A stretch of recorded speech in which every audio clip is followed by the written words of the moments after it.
తెలంగాణ రైతులందరికీ నమస్కారం అండి. Welcome back to our channel. ఇప్పుడే అందిన తాజా శుభవార్త. ఈరోజు తారీఖు చూసుకున్నట్లయితే 16/3/2026 మనకైతే రైతు భరోసా డబ్బులైతే ప్రభుత్వం అయితే జమ చేసినట్టు ప్రభుత్వం అయితే స్పష్టత ఇవ్వడం అయితే జరిగిందనమాట. రైతులకి ఉగాది కానుకగా మనకి ఏవైతే రైతు భరోసా డబ్బులు ఉన్నాయో అందరి ఖాతాల్లో జమ చేయడం అయితే జరిగింది. అందరికి ఆల్రెడీ ఎకరం 2 ఎకరాలు 3 ఎకరాలు 4, 5, 10 ఎకరాల వరకు ఎవరైతే రైతులు ఉన్నారో అందరి ఖాతాల్లో డబ్బులు అయితే పడడం అయితే జరిగిందనమాట. పడని వాళ్ళు ఇంకా ఎవరైనా ఉంటే సరే మీరు ఒకసారి అయితే కింద కామెంట్ చేయండి.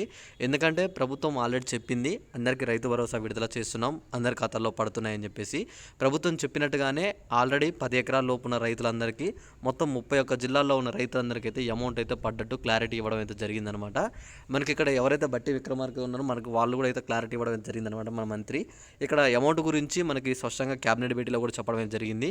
ఆల్రెడీ 10 ఎకరాల లోపు ఉన్న రైతులందరికీ 31 జిల్లాల్లో అందరికైతే అమౌంట్ అయితే విడుదల చేశాం, ఆల్రెడీ అందరి ఖాతాల్లో అమౌంట్ అయితే పడ్డాయని చెప్పేసి మనకైతే సీఎం రేవంత్ రెడ్డి గారి నుంచి కూడా మనకైతే ఒక క్లారిటీ ఇన్ఫర్మేషన్ కూడా అయితే రావడం అయితే జరిగిందనమాట.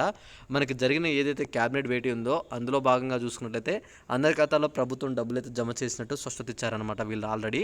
ఒకవేళ ఇప్పటివరకు మీకు కనుక డబ్బులు పడకపోతే మీది ఏ జిల్లా, మీ పేరు మీద ఎన్ని ఎకరాల వరకు పొలం ఉంది అని చెప్పేసి ఒకసారి మీరు కింద కామెంట్ చేస్తే మీకు డబ్బులు ఎందుకు పడలేదన్న దాని గురించి నేను చెప్తాను. అలానే మీ జిల్లాలో ఇప్పటివరకు ఎవరెవరికి డబ్బులు పడ్డాయి, ఎన్ని ఎకరాల వరకు పడ్డాయి అని చెప్పేసి నేను స్పష్టంగా అయితే మీకు చెప్పడం అయితే కామెంట్కి రిప్లై ఇవ్వడం జరుగుతుందన్నమాట. అయితే ఇక్కడ మనకి రైతు భరోసా నిధులు అయితే ఇక్కడ ఎదురు చూస్తున్నారని చెప్పేసి ఆల్రెడీ మనకి మొన్ననే ఈ న్యూస్ అయితే వచ్చింది. అయితే అందులో మనకి ఆ న్యూస్ వచ్చిన కారణంగా మనకైతే దాదాపుగా వచ్చేసి 85% మంది రైతుల ఖాతాల్లో డబ్బులు అయితే పడ్డాయన్నమాట. ఇక్కడ మొత్తంగా వచ్చేసి 10 ఎకరాల లోపు ఉన్న అందరికీ అమౌంట్ పడ్డాయి. ఈ రోజు కూడా చాలా మందికి పడ్డాయని చెప్పేసి నేను ఏదైతే వీడియో పెట్టానో ఆ వీడియో కింద కూడా అందరైతే కామెంట్లు పెట్టడం జరిగిందనమాట. మనకి ఇక్కడ ఆల్రెడీ చెప్పారు, ఇక్కడ మనకి 9,000 కోట్లు అయితే రైతుల ఖాతాల్లో జమ చేస్తున్నామని చెప్పేసి చెప్పారు. ఈ మార్చిలో వచ్చేసి 4,500 కోట్లు అమౌంట్ అయితే విడుదల చేస్తున్నాం, ఏప్రిల్ వచ్చేసి మిగతా 4,500 కోట్లు అయితే విడుదల చేస్తున్నామని చెప్పేసి ఆల్రెడీ ప్రభుత్వం మనకైతే స్పష్టత ఇచ్చింది. స్పష్టత ఇచ్చినట్టుగానే మనకైతే అందరి ఖాతాల్లో అమౌంట్ అయితే విడుదల చేస్తూనే ఉంది, అందరికీ డబ్బులు పడుతూనే ఉన్నాయన్నమాట. ఇక్కడ దాదాపుగా మీరు చూసుకున్నట్లయితే అందరికీ అమౌంట్ అయితే పడ్డాయి. పడని వాళ్ళలో వచ్చేసి కేవలం వచ్చేసి ఒక 20% మంది వరకే డబ్బులు అయితే పడలేదు. దాదాపుగా 80% ఉన్న రైతులందరికైతే అమౌంట్ అయితే పడ్డాయి. ఇక్కడ మీరు మెయిన్గా గుర్తుంచుకోవాల్సిన విషయం ఏంటంటే ప్రభుత్వం కేవలం సాగు భూములకు మాత్రమే డబ్బులు అయితే ఇస్తుందన్నమాట. మీరు ఒకటి గమనించుకోండి. ఒకవేళ మీ భూములు కనుక సాగు భూములు అయితే తప్పకుండా మీకు మీ ఖాతాల్లో డబ్బులు అయితే పడతాయి. ఒకవేళ మీ భూములు అనేవి సాగు భూములు కాకపోతే మాత్రం మీకు మీ ఖాతాల్లో ప్రభుత్వం అయితే డబ్బులు అయితే జమ చేయదన్నమాట. అలానే ఇక్కడ అమౌంట్ విషయంలో మీరు ఇక్కడ క్లారిటీగా చూసుకున్నట్టయితే మీకు అమౌంట్ వచ్చే ముందు ఇలాంటి ఒక మెసేజ్ కూడా అయితే రావడం జరుగుతుంది. మీకు ఆ మెసేజ్లోనే అందరూ ఏమనుకుంటున్నారంటే కేవలం 6,000 చొప్పులనే మనకు విడుదల చేస్తున్నారని చెప్పేసి అనుకుంటున్నారు. లేదండి, మనకు ఆల్రెడీ 12,000 చొప్పున ప్రభుత్వం విడుదల చేస్తుందని చెప్పేసి మనకి ఇచ్చే మెసేజ్లోనే మనకు వాళ్ళు క్లియర్గా పైన ఇస్తున్నారు. అక్కడ ఇచ్చిన తర్వాత కింద మీకు మీ ఖాతాలో ఎంత అమౌంట్ పడ్డది, ఇక్కడ మీ బ్యాంక్ అకౌంట్ నెంబర్ మొత్తం వాళ్ళు క్లియర్గా అయితే ఇవ్వడం జరుగుతుంది.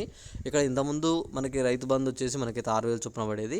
మనకి ప్రభుత్వం ఏదైతే కాంగ్రెస్ గవర్నమెంట్ వచ్చిన తర్వాత ఏమన్నారంటే మనకి ఎకరానికి 12,000 చొప్పున ఇస్తాం, వరి పంటకు వచ్చేసి ఇక్కడ మనకి 500 రూపాయలు బోనస్ డబ్బులు కూడా కల్పిస్తామని చెప్పేసి చెప్పారు. చెప్పినట్టుగానే దాదాపుగా అందరికైతే ఆ అమౌంట్ కూడా పడుతున్నాయని చెప్పేసి కొంతమంది అయితే కామెంట్లు పెట్టారనమాట. మీకు కూడా ఈరోజు ఏమన్నా అమౌంట్ పడితే తప్పకుండా ఒకసారి అయితే వీడియో కింద కామెంట్ చేయండి. ఒకవేళ మీకు కనుక ఇప్పటివరకు ఏ అమౌంట్ పడకపోతే మాత్రం మీది ఏ జిల్లా, మీ పేరు మీద ఎన్ని ఎకరాలు ఉంది పొలం అని చెప్పేసి మీరు కామెంట్ చేస్తే మీకు ఎందుకు పడలేదు, ఎప్పుడు పడతాయని చెప్పేసి నేను స్పష్టత ఇవ్వడం అయితే జరుగుతుందన్నమాట. ఓకేనా. ఇక్కడ అమౌంట్ గురించి చూసుకుంటే ఇక్కడ మొత్తం మనకి సాగు చేసే భూములు ఎన్ని ఉన్నాయి, సాగు చేయని భూములు ఎన్ని ఉన్నాయని చెప్పేసి మొత్తం మనకి సర్వే తీసుకొని ఈ సర్వే ప్రకారం మనకి కేవలం సాగు చేసే భూములకు మాత్రమే విడుదల చేయాలి అని చెప్పేసి నిర్ణయించుకొని కేవలం సాగు చేసే భూములకు మాత్రమే ప్రభుత్వం అయితే డబ్బులు విడుదల చేస్తుంది. ఆల్రెడీ అందరి ఖాతాల్లో డబ్బులు పడుతూనే వస్తున్నాయి అనమాట ఇలా సాగు చేసిన భూములకైతే. అయితే ఇక్కడ ఇప్పటివరకు మనకి జిల్లాల వారీగా విడుదలైన అమౌంట్ ఎంత, రైతు భరోసా నిధులు, అలానే ఇక్కడ లబ్ధిదారుల వివరాలు మొత్తం మీరు ఇక్కడ క్లియర్గా చూసుకున్నట్లయితే ఇప్పటివరకు మనకి అమౌంట్ ఆదిలాబాద్లో మొత్తం ఎంతమంది రైతులు ఉన్నారు, వాళ్ళకి ఎంత అమౌంట్ పడ్డది, అలానే ఇక్కడ మీరు చూసుకోండి మనకి ఇక్కడ మంచిర్యాల జిల్లాలో ఎంతమంది ఉన్నారు, అందులో ఎంతమంది రైతులకి అమౌంట్ పడ్డది, ఎంత అమౌంట్ పడ్డది అని చెప్పేసి మనకు స్పష్టంగా అయితే ప్రభుత్వం అయితే ఇచ్చిందనమాట. ఇక్కడ రైతులకి, కౌలు రైతులకు వచ్చేసి ఎకరానికి 15,000 చొప్పున విడుదల చేస్తున్నారనమాట. వ్యవసాయ కూలీలకు వచ్చేసి ఎకరానికి 12,000 చొప్పున విడుదల చేస్తున్నారు. వరి పంటకు వచ్చేసి 500 రూపాయలు బోనస్ డబ్బులు అయితే విడుదల చేయడం అయితే జరుగుతుందన్నమాట. ఓకేనా. ఇది అమౌంట్ గురించి. ఇంకా మీకు అమౌంట్ గురించి ఏమైనా డౌట్ ఉంటే ఒకసారి తప్పకుండా నాకు వీడియో కింద కామెంట్ చేసి ఈ వీడియోని మీ రైతులందరికీ కూడా షేర్ చేస్తారని చెప్పి నేను అనుకుంటున్నాను. ఇంకా మీకు ఏమైనా డౌట్ ఉన్నా ఒకసారి నాకు కింద కామెంట్ చేస్తే నేను దానిపైన ఇంకొక వీడియో కూడా చేయడం అయితే జరుగుతుందన్నమాట. ఓకేనా. ఇంకా ఏమైనా డౌట్ ఉంటే కామెంట్ చేసి ఈ వీడియోని మీ రైతులందరికీ అయితే షేర్ చేయండి. అందరి కింద హైప్ హైప్ అని ఉంటుంది, అందరూ హైప్ను కూడా కొట్టేసి లైక్ ఉంటుంది, అక్కడ లైక్ కొట్టేసేయండి. ఓకేనా? Thanks for watching. Thank you.